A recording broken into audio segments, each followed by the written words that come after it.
చిత్రసీమలోని 3వ తరం నటి సౌందర్య 21వ వర్ధంతి సందర్భంగా ఆమె జీవిత విశేషాలు, ఈమె నటించిన సినిమాలు మీకు వినిపిస్తున్నాం. నటి సౌందర్య 2004 సంవత్సరంలో ఏప్రిల్ 17న తన సోదరుడు అమర్నాథ్తో కలిసి విమానంలో బెంగళూరు వెళ్తూ విమాన ప్రమాదంలో మరణించారు. సౌందర్య 21వ వర్ధంతి రోజున ఈమె జీవిత విశేషాలు, చిత్రసీమలో నటించిన చిత్రాలు మీకు వినిపించి చూపిస్తున్నాం. సౌందర్య కోలార్ జిల్లాలోని మూలబాగిల్లో 1972 సంవత్సరంలో జూలై 18న జన్మించారు. ఈమె తల్లిదండ్రులు కెఎస్ సత్యనారాయణ, మంజుల. ఈమె తండ్రి కన్నడ చిత్ర రచయిత మరియు నిర్మాత కూడా. ఈమె బెంగళూరులో పెరిగారు. సౌందర్య 2003 సంవత్సరం ఏప్రిల్ 27న ఈమె సాఫ్ట్వేర్ ఇంజనీర్ జిఎస్ రఘును వివాహం చేసుకున్నారు.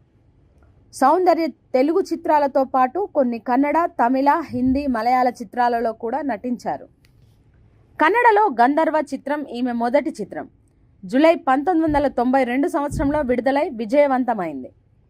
ఈమె కన్నడలో ప్రధాన పాత్రలు పోషించింది. తెలుగులో ఈమె మొదటి చిత్రం 1993 సంవత్సరంలో మనవరాలి పెళ్లి. తమిళంలో ఈమె తొలి చిత్రం 1993 సంవత్సరంలో పొన్నుమనే. ఈ చిత్రంలో వికలాంగుల పాత్ర పోషించి ఈమె గొప్ప ప్రశంసలు పొందారు.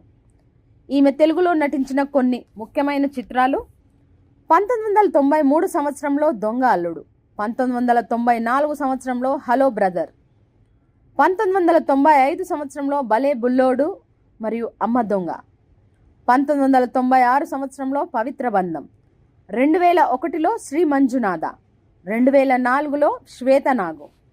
ఈమె కన్నడ, తమిళ, హిందీ, మలయాళ చిత్రాలలో నటించి తెలుగు నంది అవార్డులు, కర్ణాటక రాష్ట్ర చలనచిత్ర అవార్డులు, ఫిలింఫేర్ సౌత్ అవార్డులు అందుకుంది.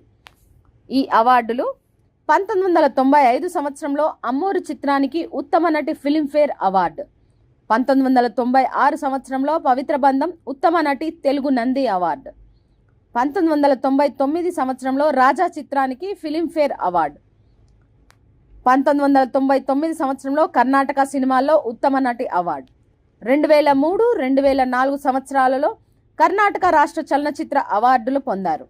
2002 సంవత్సరంలో తమిళ సినిమాల్లో ఉత్తమ నటి అవార్డులు పొందారు.